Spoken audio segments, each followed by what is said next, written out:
Iran और Israel के बीच हुए खून खराबे वाली जंग को सिर्फ 2 महीने ही बीते हैं, लेकिन ईरान ने एक बार फिर अपनी सैन्य ताकत का प्रदर्शन शुरू कर दिया है। इस बार ईरान ने उत्तरी हिंद महासागर और ओमान सागर में बड़े पैमाने पर मिसाइल कैंपेन शुरू किया। ईरान का सीधे तौर पर कहना है कि वो किसी भी दुश्मन से पूरी तरह से भिड़ने के लिए, उसे निपटने के लिए तैयार है। ईरान के युद्धपोतों ने ओमान की खाड़ी से लेकर हिंद महासागर तक अपनी ताकत के तांडव से इजराइल तक, अमेरिका तक खलबली मचा दी है। इजराइल के साथ 12 दिन चले युद्ध के बाद ईरान की नेवी ने पहली बार सैन्य अभ्यास किया है। स्टेट टीवी प्रेस की रिपोर्ट के मुताबिक इस सैन्य अभ्यास का नाम सस्टेनेबल पावर 1404 दिया गया। नौसैनिक अभ्यास के दौरान ईरानी नौसेना ने केवल 1 मिनट के अंदर एक के बाद एक कुल 11 मिसाइलें दागकर अपनी ताकत का मुजाहिरा पेश किया। ये मिसाइलें ओमान की खाड़ी और हिंद महासागर में समुद्री लक्ष्यों पर दागी गई। 12 दिनों के युद्ध के दौरान इजराइल ने ईरान के एयर डिफेंस सिस्टम को, आपको बता दें, पूरी तरह से ध्वस्त कर दिया था और कई परमाणु ठिकानों को भी निशाना बनाया था। ऐसे में यह सैन्य कवायद ईरान के लिए अपनी सैन्य ताकत दिखाने और दुश्मनों को चेतावनी देने की कोशिश मानी जा रही है। नमस्कार, बहुत बहुत स्वागत आप सभी का। नवभारत टाइम्स आप देख रहे हैं, मैं रविंद्र सिंह आपके साथ। ये वक्त सारी दुनिया का। ईरान के युद्धपोतों ने ओमान की खाड़ी से लेकर हिंद महासागर तक अपनी ताकत के तांडव से इजराइल तक खलबली मचा दी है। दरअसल ईरान ने इजराइल के साथ 12 दिन तक चले युद्ध में सीज फायर के बाद पहली बार ही अपना सैन्य अभ्यास शुरू किया। इस कड़ी में सस्टेनेबल पावर 1404 इसको नाम दिया गया। इस अभ्यास के तहत ईरानी नौसेना ने ओमान की खाड़ी और हिंद महासागर में समुद्री लक्ष्यों पर ताबड़तोड़ मिसाइलें दागी। इसमें क्रूज मिसाइलें थी और साथ ही साथ ड्रोन के जरिए भी हमला किया।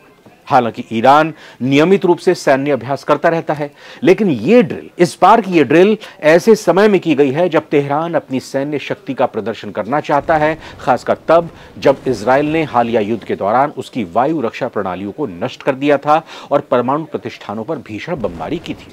इस दौरान अमेरिका ने भी ईरान के परमाणु ठिकानों पर B-2 स्टेल्थ बॉम्बर से हमला किया था। ईरान के सरकारी टेलीविजन ने अभ्यास की पुष्टि की है। हालांकि सैन्य अभ्यास का कोई भी वीडियो फुटेज जारी नहीं किया गया। इसको कह सकते हैं कि सुरक्षा के लिहाज से इस वीडियो फुटेज को जारी नहीं किया गया है। ईरानी नौसेना में लगभग 18,000 कर्मी हैं। ये आमतौर पर ओमान की खाड़ी, हिंद महासागर और कैस्पियन सागर में गश्त लगाते हैं, जबकि फारस की खाड़ी और हॉर्मुज जल डमरू मध्य की सुरक्षा की जिम्मेदारी रिवॉल्यूशनरी गार्ड्स के पास है, IRGC के पास है। ईरान के एक स्थानीय मीडिया चैनल के मुताबिक ईरान का ये 2 दिनों का अभ्यास गुरुवार से शुरू हुआ। इसमें मिसाइल टेस्टिंग, ड्रोन ऑपरेशन और इलेक्ट्रॉनिक वॉरफेयर की एक्टिविटीज शामिल थी। इसका मकसद ये दिखाना है कि तेहरान किसी भी नए टकराव के लिए पूरी तरह से तैयार है। रिपोर्ट के मुताबिक ईरान की नौसेना इस वॉर ट्रेनिंग में सतह और पनडुब्बी जहाज, हवाई यूनिट्स, तटीय और समुद्री मिसाइल प्लेटफॉर्म और इलेक्ट्रॉनिक वॉरफेयर यूनिट्स का इस्तेमाल किया जा रहा है। ईरानी नौसेना के प्रवक्ता रियर एडमिरल अब्बास हस्सानी ने इस वॉर ट्रेनिंग को लेकर यह जानकारी दी है। उन्होंने बताया कि कम, मध्यम और लंबी दूरी, यानी कि मिड रेंज की भी और लॉन्ग रेंज की भी और बिल्कुल जो कम रेंज की हैं, उन तमाम रेंजेस की क्रूज मिसाइलों का इस्तेमाल किया गया, जिसमें सतह पर मौजूद लक्ष्यों को ध्वस्त करने के लिए किया गया। उन्होंने आगे बताया था कि इस ऑपरेशन का मकसद युद्धक तैयारी को तेज करना है, कमांड सिस्टम को मजबूत करना है, दुश्मन को रोकने की क्षमता को और भी बढ़ाना है, ताकि दुश्मन ना जमीन से, ना हवा से और ना ही समंदर के रास्ते ईरान के अंदर घुसने की या ईरान पर हमला करने की जुर्रत ना कर सके। वहीं ईरान की सरकारी मीडिया ने बताया है कि ईरानी नौसेना की युद्धपोत IRIS सबलान और IRIS गनावे ने नासिर और कादिर क्रूज मिसाइलें दागी, जो अपने लक्ष्यों पर सफलतापूर्वक लगी।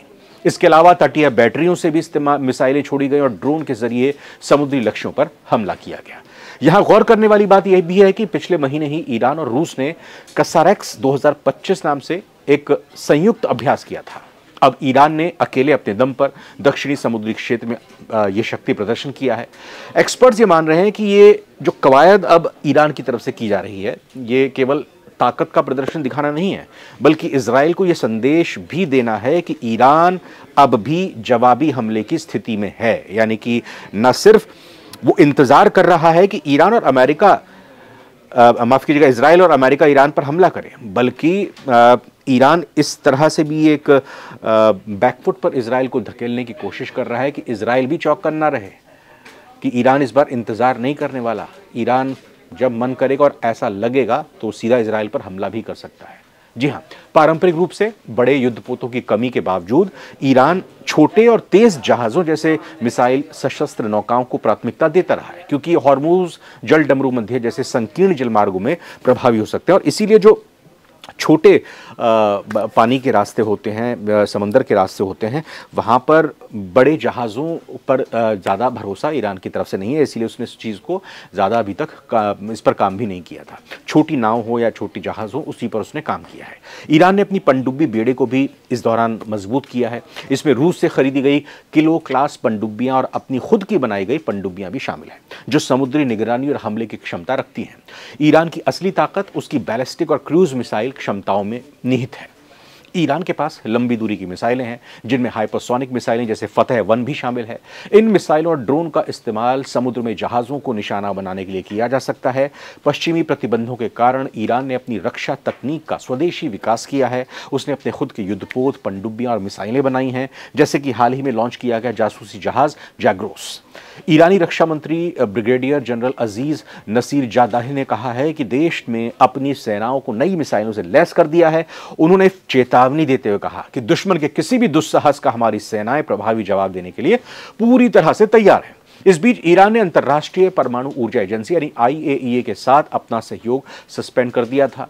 उसने कह दिया था कि आईएईए ने जासूसी की है ईरान के अंदर घुसकर, इसलिए ईरान अब आईएईए के प्रतिनिधियों को अंदर घुसने नहीं देगा। ईरान में क्या चल रहा है वो किसी को पता नहीं चलने देगा। हालांकि तेहरान ने हाल ही में यूरेनियम का संवर्धन हथियार स्तर तक यानी परमाणु बम बनाने के स्तर तक करीब करीब तैयार कर लिया है, जिसमें परमाणु कार्यक्रम को लेकर तनाव और भी बढ़ रहा है। परमाणु समझौते में शामिल यूरोपीय देश जैसे फ्रांस, जर्मनी और ब्रिटेन ने इस बीच चेतावनी दी है ईरान को कि अगर उसने 31 अगस्त तक आईएईए के साथ विवाद का संतोषजनक समाधान नहीं निकाला तो संयुक्त राष्ट्र के पहले में हटाए गए सभी प्रतिबंधों को फिर से बहाल कर देंगे। यानी कि जो प्रतिबंध पहले इन यूरोपीय देशों ने ईरान पर लगा दिए थे, 31 तारीख तक अगर आईएईए के जो करार है उसके साथ बंधा नहीं रहा, उसको वापस नहीं लिया, आईएईए को मंजूरी नहीं दी गई ईरान की तरफ से, तो फिर से प्रतिबंध यूरोप के ये देश लगा देंगे। और इसलिए ये भी महत्वपूर्ण माना जा रहा है कि 31 अगस्त की ये डेडलाइन जो सामने आ रही है, इसी डेडलाइन से करीब करीब 10 दिन पहले ईरान ने समुद्र में अपनी ताकत दिखाकर मिसाइलों और बैलिस्टिक मिसाइलों का प्रदर्शन करके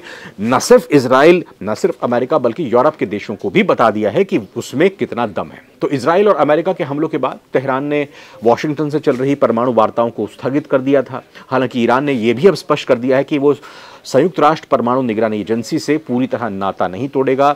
एक रिपोर्ट के मुताबिक ईरान के रक्षा मंत्री ब्रिगेडियर जनरल अजीज ने कहा कि देश ने अपनी सेनाओं को नई मिसाइलों से लैस किया और चेतावनी दी कि दुश्मन की किसी भी नई साहसिक कार्रवाई का मुंहतोड़ जवाब दिया जाएगा। वहीं डोनाल्ड ट्रंप ने ईरान को चेतावनी दी है कि अगर वो यूरेनियम संवर्धन संयंत्रों समेत अपने परमाणु ठिकानों को फिर से तैयार करता है तो अमेरिका उस पर हमला करेगा।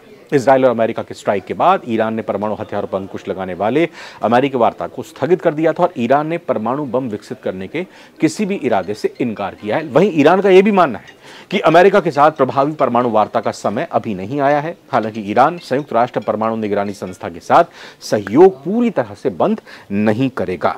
तो अब आगे देखने वाले बात होगी कि किस तरह से पूरा का पूरा घटनाक्रम आता है। ईरान की इस एक्सरसाइज को लेकर अब इजराइल से क्या रिएक्शन आती है, अमेरिका क्या कुछ कहता है, इस पर भी हमारी नजर रहेगी। लेकिन सारी दुनिया के आज के एपिसोड में फिलहाल इतना ही। नमस्कार।